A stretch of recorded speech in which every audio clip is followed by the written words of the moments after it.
어제 한동훈, 이재명 여야 대표 회담이 있었습니다. 약속보다 좀 굉장히 길었습니다. 140분간 이어졌는데 팽팽한 긴장감도 이어졌죠. 어떤 목소리 나왔는지 한번 듣고 오겠습니다. 앞에 뭐? 매우 반갑습니다. 행복하셨습니다.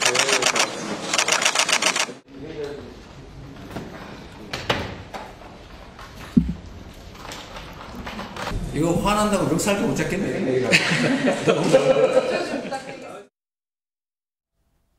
네, 보셨지만 되게 화기애애한 모습이었는데 최 교수님 어떻게 보셨습니까? 이재명 대표가 농담도 섞으면서 너무 멀어서 멱살도 못 잡겠다 이런 얘기 했는데 전체적인 분위기 어떻게 보셨습니까? 여야 대표회담이 11년 만에 열렸다고 그러는데 네.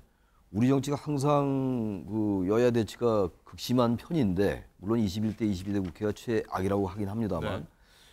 그렇게까지 여야 대표가 안 만났나 이런 생각이 들더라고요. 저도 네, 마찬가지였습니다. 깜짝 놀랐어요. 지난번에 이제 그 송영길 대표와 이준석 대표가 만난 적이 있었는데 그때 회담이 아니라 회동이다 이래서 이제 그걸 빼고 11년 만이라고 하는 것 같은데 저는 상당한 기대를 걸었었어요.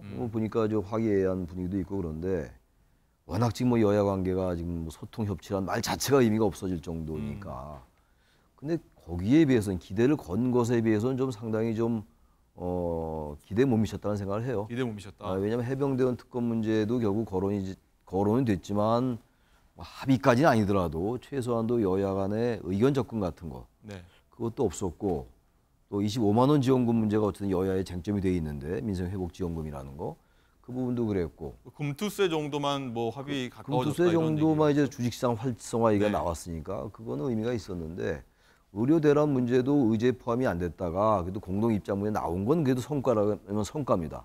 성과인데 그럼에도 불구하고 의료 대란 문제도 여야가 그래도 뭔가 완전한 대책은 아니더라도 뭔가 좀 이 의정 갈등을 푸는 단초 같은 걸 제공했어야 되는데 그것도 별로 없었던 것 같아서 일단 여야 대표가 만나는 것 자체의 의미를 부여했어야 될 것 같다.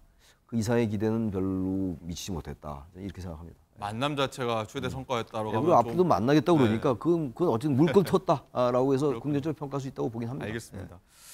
어쨌든 이 시작은 화기애애했는데 모두 발언부터는 두 대표가 기다렸던 듯이 사실상 거의 면전에 대고서 거의 기싸움 벌였다라고 하는 평가가 나왔는데요. 목소리 한번 듣고 오시죠.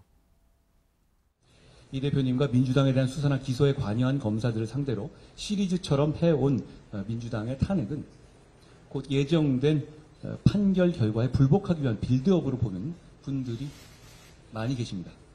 법 앞에 평등을 말씀하시던데 제가 보기에는 법 앞에 형식적으로 평등할지는 몰라도 검찰 앞에서는 매우 불평등합니다.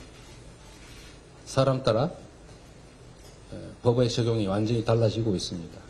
이런 측면에서 정치개혁은 심각하게 함께 논의하되 형평성 있게 심도 있게 논의하는 것이 꼭 필요하겠다. 네, 굉장히 말 그대로 신경전이고 기싸움인데 서 변호사님 어떻게 보셨습니까? 이 정치개혁 평등해야 된다. 대통령의 불소추권도 함께 논의하자 이렇게 맞받아쳤습니다. 저는 한동훈 대표가 상당히 잘했다 봐요.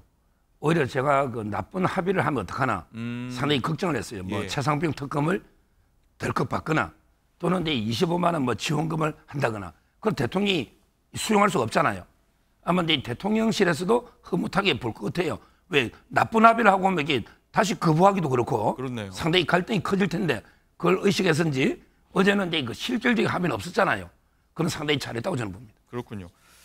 자, 그런가 하면요. 이재명 대표가 최근 정부를 둘러싸고 이 계엄령 얘기가 있다면서 계엄령 준비 의혹도 언급을 한 바 있는데 자, 여기에 대해서 한동훈 대표가 하루 지나 오늘 오전에 이렇게 또 강하게 반박을 한 부분이 있습니다. 얘기 듣고 오겠습니다. 계엄 얘기가 자꾸 얘기되고 있고 종전에 만들어졌던 계엄안에 보면 계엄 해제를 국회가 요구하는 것을 막기 위해서 국회의원들을 계엄 선포와 동시에 체포 구금하겠다라는 그런 계획을 꾸몄다는 얘기도 있습니다.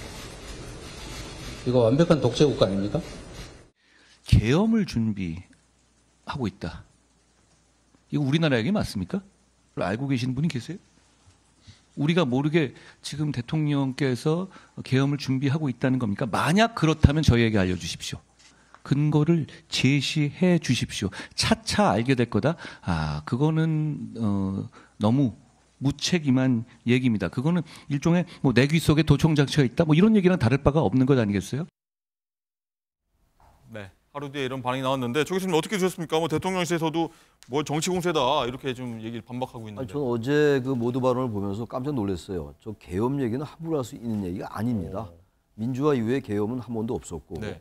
우리나라가 지금 계엄할 수 있는 상황도 아니에요. 그리고 여기 보니까 종전에 만들어졌던 계엄안에 보면 계엄 해제를 국회가 요구하는 걸 막기 위해서 국회의원들을 체포 구금한다 이런 얘기 나와 있거든요.